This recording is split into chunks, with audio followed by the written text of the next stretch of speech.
This is Alabama Politics with Steve Flowers, an in-depth interview with Alabama's top political newsmakers. Now, from the studios of Troy University, here is Steve Flowers.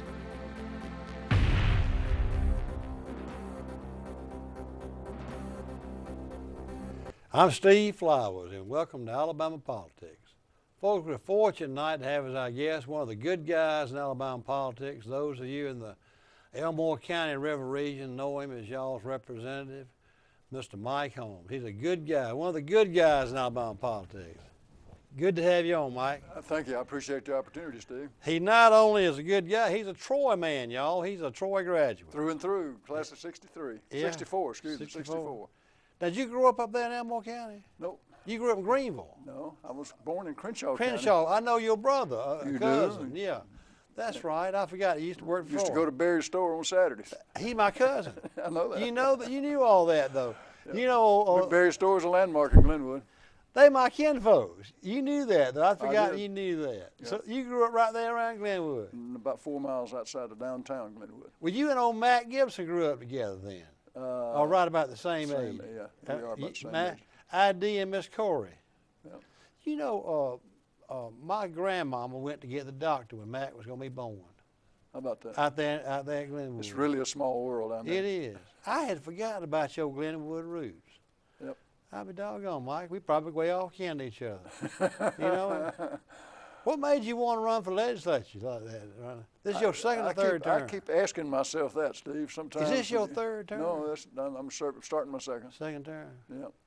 I don't know. I just I had sold my business and got bored with retirement. Got involved in politics and ran for as a delegate to the Republican National Convention in 2012. Enjoyed that. Got involved locally with Becky Garrettson in Elmore County, one of her founders. I was. Oh, were on you her Tea board, Party? yeah. Mm-hmm. So all that got me interested in what was going on, and I had grandchildren coming up during that age, and I was really worried about their future. Are your grandchildren over there in Elmore County? No, they're all over. Orlando, Atlanta is where they scattered. Mike, did you marry a Crenshaw County girl? No, Geneva County. Y'all met in college? We met at Troy. She bought my trig book. And that's how I met her, my trigonometry book. She bought your trig book? Yep. What did you major in college? I was a physical sciences major, math minor. Who all was teaching there? Was old Archer coaching basketball? Absolutely, John Archer was. And did you know Thigpen played basketball over there? William Thigpen was a star when I was there. I used to go out there and watch him. I was a young boy, grew up in Troy. I'd watch Thigpen and Clayton Bryan, who played at Ann Lou's. John Deuce was on that team too. And Holly from Geneva. Yep. All them Hollies from Geneva were on there. Would you go to all the games? Well, yeah, on campus there. We didn't miss many. Yeah, and they had pretty good teams back then. There was a guy who was president of the SCA down here, a guy named Hoot. Do you remember that some guy named Hoot Gibson? Hoot Gibson. Where was he from? Troy, I thought, right there in Pike County. I don't know if he was not, but I will never forget. He was popular as a Dickens. They go to a basketball game and they say, Hoot, Hoot, Hoot. Do you remember that? Yep, I do. Oh, Coach Archer was a gentleman, wasn't he? He was. Oh, Clipson was Coach Clipson. Bill Clipson was the head He football wanted to coach. lose. I mean, it seems like it sometimes. They would lose every ball game. It seemed like it. Would you go to the games? We have season tickets in the same seats now for about 15 years. But I mean, you go to them now because I've seen you there. Yeah. But I'm talking about when you were in college. Oh yeah, we did. Yeah. Even though we were losing, it was still fun. I never forget this. I'd go out there and they'd lose. One night I was like real young, and they lost to Howard, which is now Sanford, 88-0. I saw that game. Were you there? Set a lot of records. What did you think? That was just. After a while, we were hanging around to see what other record they would break. And it was. What year were you? You were there. I was probably a sophomore then. You were there. What was y'all sitting there gassed? Didn't know what to think. It was an amazing spectacle. But then I was there a couple of weeks later, maybe a different year, and Ole Miss was one of the best teams in America at that time, and Tampa had played Ole Miss and beat them early in the year. And then lo and behold, Troy was 0-6 and was playing Tampa and was beating them 10-0 late in the third quarter. And I remember all the guys in the stands say, "Bring on Ole Miss! Bring on Ole Miss!" Do you remember? I don't remember that one. No, that one missed me. Well, what about the first time? Who was in that seat for you? Was that Matt Gibson's seat? No. That was You didn't beat him. He just quit. From Tallahassee. No, he resigned and took over as the executive director of Realtors Association. Barry Mask. Oh yeah, that's right. Barry Mask. Uh-huh. Neighbor of mine. He's still a neighbor up there? No, he's moved to Auburn, I think, is where he and his wife live now. He was Albany, you know. One of the first ones, wasn't he? If not the first one. Yeah. I think so. Mike, what about the issues? You're so kind to come down here and be on the show during the session, take time out of your busy schedule. Y'all handle a lot of stuff this year. It's been amazing. It's been nonstop, and it's been expedited, fast track, whatever you want to call it, right from the start, including calling the special session on the first day of the regular session. I've never heard of that before. I guess it's probably been done before. You will know that. But yeah, and then from there on, to get that relatively complex infrastructure bill out in 4 days was just amazing, unbelievable. And it was, you know, the process bothered me a lot. I felt like we were going too fast, particularly with all those freshmen we had in there that were. Hey, about 25 or 30. 27. 27, yeah. 27, yeah. So, I mean, was that really fair to them to make that a heavy decision like that on their very first vote? And they were like me, probably. I didn't really see the final copy of the bill till the Friday morning that we voted on it, and you know, it was enough pages I didn't get a chance to read it. So, you know, you had to have known your position by then by just reading the summaries that you could get your hands on. So it's been a hectic session like that. We've had those other issues, big issues that we've been fast tracking right on through the regular session now. Got a really good one out last week with the Sanctity of Life bill. Yeah. And it's going to be going to the Senate probably later this week. Look, it's going to be in committee tomorrow, and you know, we could have that to the governor maybe by Thursday or Friday. I was talking to Danny Garrett this morning, and he was talking about a bill he'd been sponsoring about prayer in school or something. Do you remember it passed the House last week? Yep. Do you remember much about that? I don't remember much about it. I know what it essentially does is open the door for choice and for protection to have prayer in school, and you can actually go to prayer groups or study groups off campus with the appropriate permissions from the teacher and the principal and so forth. And that's Danny's bill. It was popular in the House. I think our constituents are tired of being told where they can worship God, and to be told that their kids can't is troublesome. Mike, what about talking about the infrastructure bill? I'm like you. I never seen anything pass that quickly. 5 legislative days. It was amazing. She had her ducks in a row. It was 4 legislative days. Yeah, that's right. 4, yeah. You know, old Joe Bonner's a good addition, though, isn't he? I think he is. I have not. I only met with him in private one time, and was very much impressed with him. He's a gentleman. He's a gentleman. He's got a great reputation around this town. He does all over the state. Yeah, I'm sure he does. As far as that goes. Yeah. But now, I'm concerned, and I think you are too, and legislators are. The next big issue, because the budgets are really in good shape, is what in the world are we going to do with the prisons? What is the answer to that thing? I think it's going to be a special session, don't you? I don't know. I'm hearing that. They've got to make some. They got to make some decisions. We've got. To me, we need to address and identify what the problems are in our correction system, and we haven't done that. You know, you'll remember back to when Tutwiler got in all the trouble here 6, 7 years ago, threatening to close him down, take it over federally, and Bentley found $4.5 million somewhere and brought in a study from the Federal Prison Commission. A team of experts, I think about a dozen of them, came in there and spent about a month and just went through it from A to Z, identifying the problems and identifying who the bad actors were, and brought back out a list of, you'll remember this, 84 points that they had on the list. That here, if you'll accomplish these things, you're off the hook with the feds. You'll satisfy us. And I think Bentley's team got 82 out of the 84 done within the time frame they were allowed. And since then, Tutwiler is the exemplary showboat for the best female prisons in the nation. Is Tutwiler in your district? Yeah, right in the middle of it. And it's the oldest prison we got. So I know. It's old archaic. prisons is not the problem. It's purely operating those prisons and getting somebody in there that knows what they're doing to crank the hammer down and get it cleaned up. That's an old prison. Oh yeah, Tutwiler's 78 years old or something like that. But it's now the showplace for women's prisons around the country. They bring people in there on tours to show it how it's supposed to be done. And they did some amazingly creative things, and that study group knew what they were doing. They came back with the right solutions. And a lot of people went to jail. There were some really bad actors in there, and they caught them. They identified them, caught them, prosecuted them. So That was a good cleanup, and we need to do that again to the whole system. You got a lot of your statisticians work there, don't you? Oh man, it's one of our biggest employers. I got within 15-mile radius of my house 27% of the whole population of the prisons in the state. Is that right? That 15-mile circle would take in Kilby too, which is a big one. So, so it gets 27%, I think. Wow, you do have a big district. So they're a big factor in my district. You don't want to see them privatized, do you? I'm scared of that.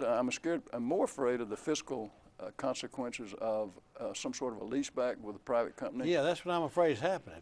That's you know the law that we can't really go into long-term leases legally now. What kind of capital formation group is going to put their money out there without any kind of guarantee of a stream to service that lease? They're not going to invest $2 billion in something like that. So what the law is in Alabama that you can't give a contract more than a year. That's exactly is that right? That's what I understand. But even though like the ABC people will give them somebody a 5 or 6 year lease on a building, in actuality it can be quit in a year.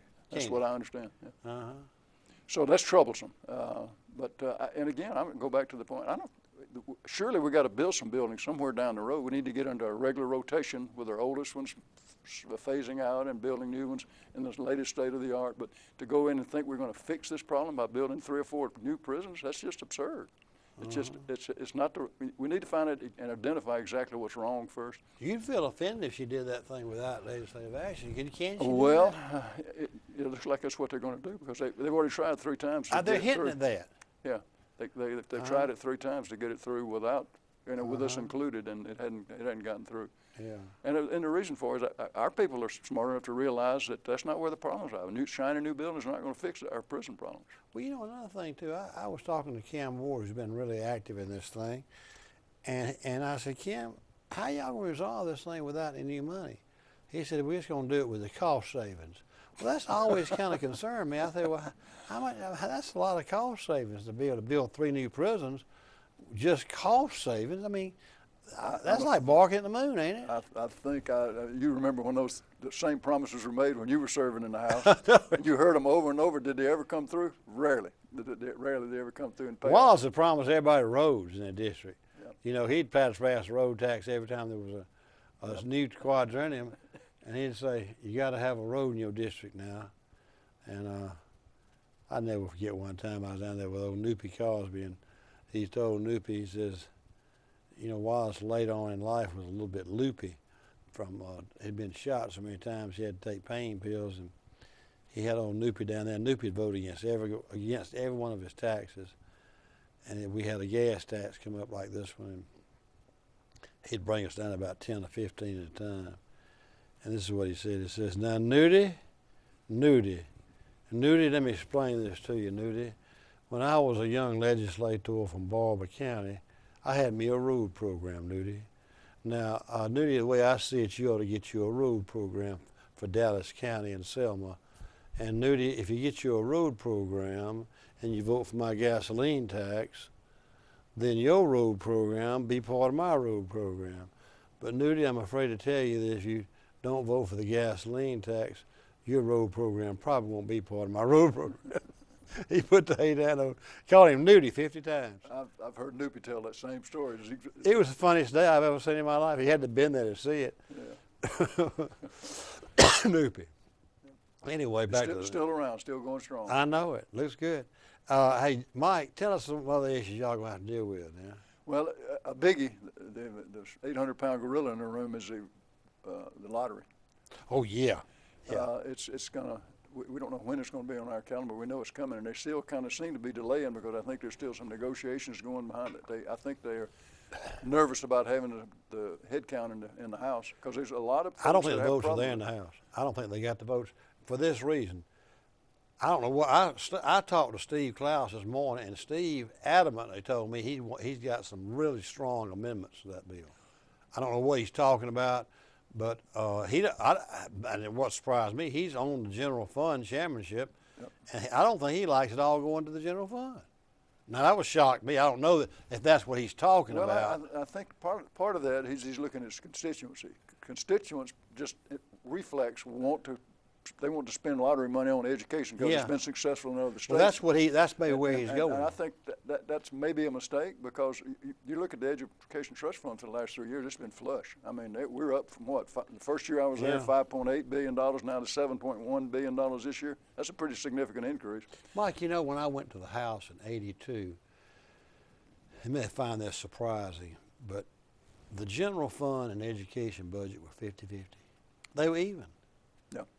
Jack Venable was in your seat, and we sat by each other. Jack was a good man. He's a good man. I still live in his shadow and trying to fill his shoes. He's very popular still. He was just really honest, but straightforward.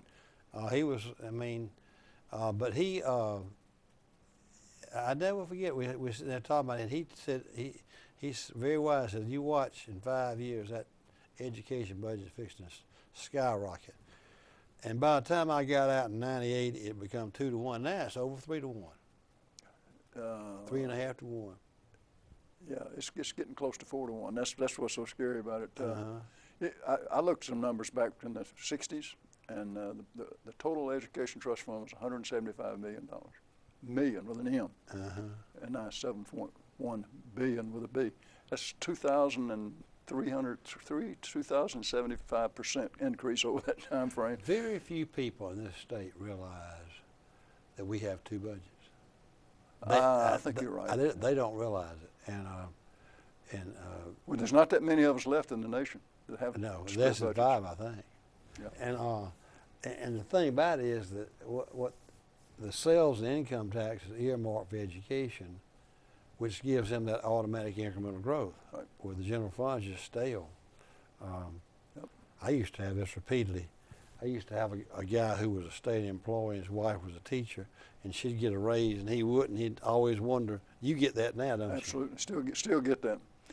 Back to the lottery, though, there's a bunch of issues in there. But my main issue is that it seems that they seem to be changing this pending committee hearing in the House. But the last version I saw was a week ago, and it could be changed by now. But what I saw was that they pretty much cut out private enterprise out of the picture. The Green Track, Macon County, Jefferson County. And people don't like that. I'm a private enterprise guy myself. I mean, the Porch Creeks are doing fine. They're not paying any taxes to the state.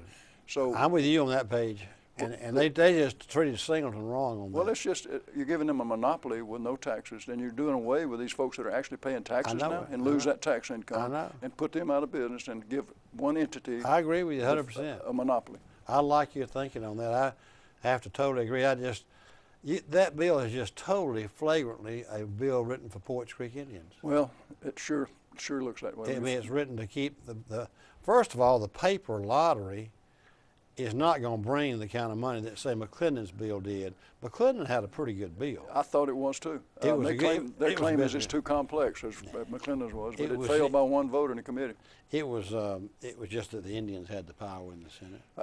You've been around. You're the old veteran, and you're probably right. Yeah, they just had it, and they saw an opportunity, because I can tell you this right now, Mike, if it gets before the people, any lottery bill is going to pass the voters, because I don't go to a civic club in this state. I'm talking about Rotary clubs, the conservative.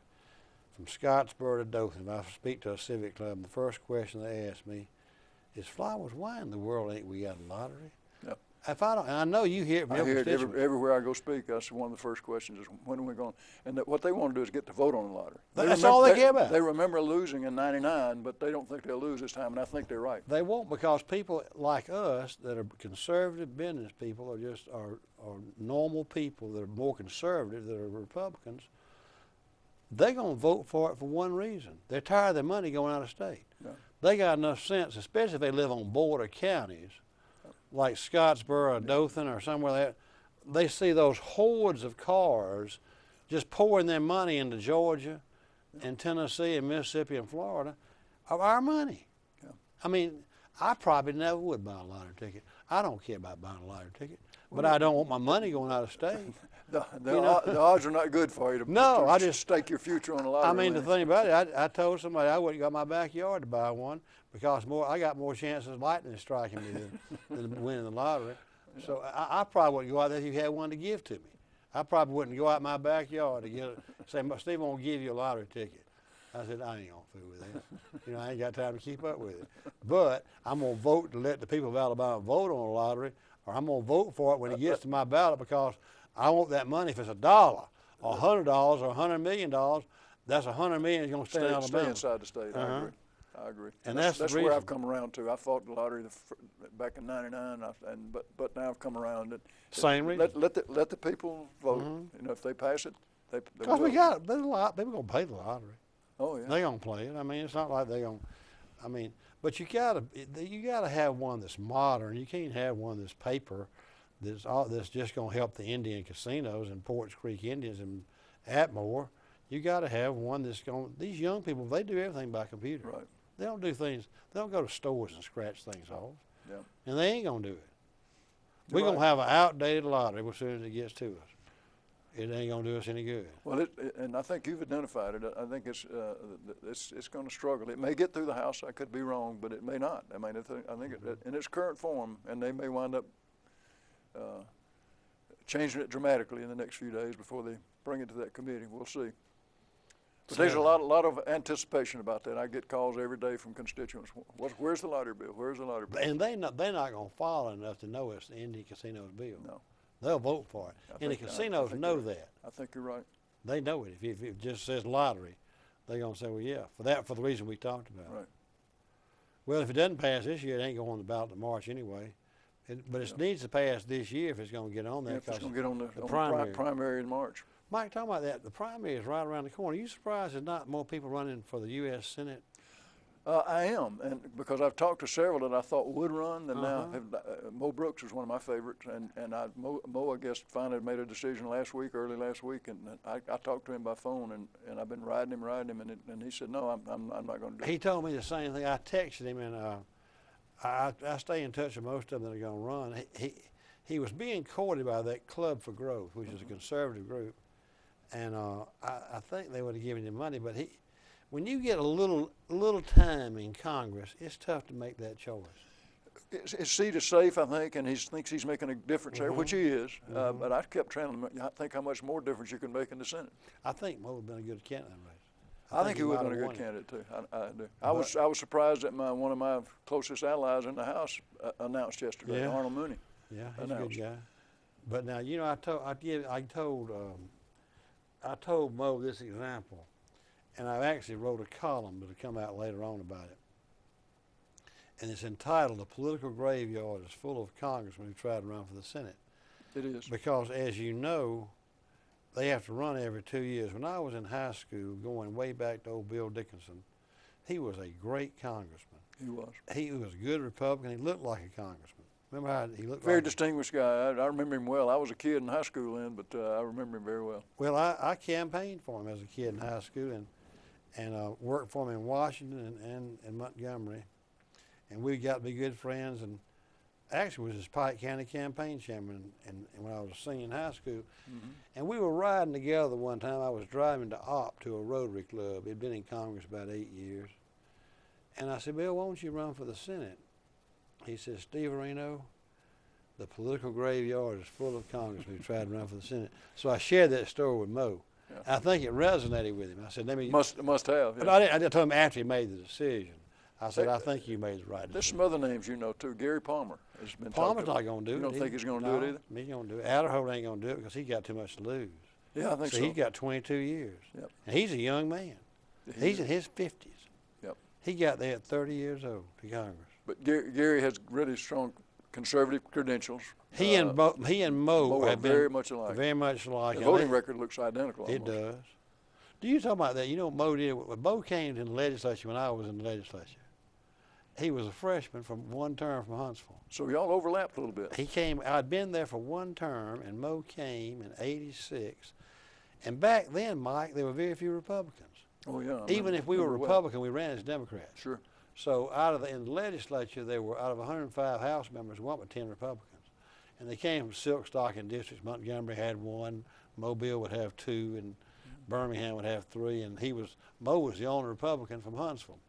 He sat back there before computers were cool. Nobody had computers. And you got a picture of the house was full of a bunch of tough old geezers who were cigar smoking. And they were crusty old guys, and they were used to voting what was best for their pocketbook or whatever, for their district. Right. And Mo was back there keeping all of them voting record. And they didn't know who in the world that guy was back there, because he was this young conservative Republican with a computer, and he would print out and give these old codgers their voting record. And can you imagine how that offended them? Yeah, I can't imagine. And I walked by his desk. I was nice to old Mo. I said, "Mo, how you doing today?" He says, "Are you sure you're a Democrat?"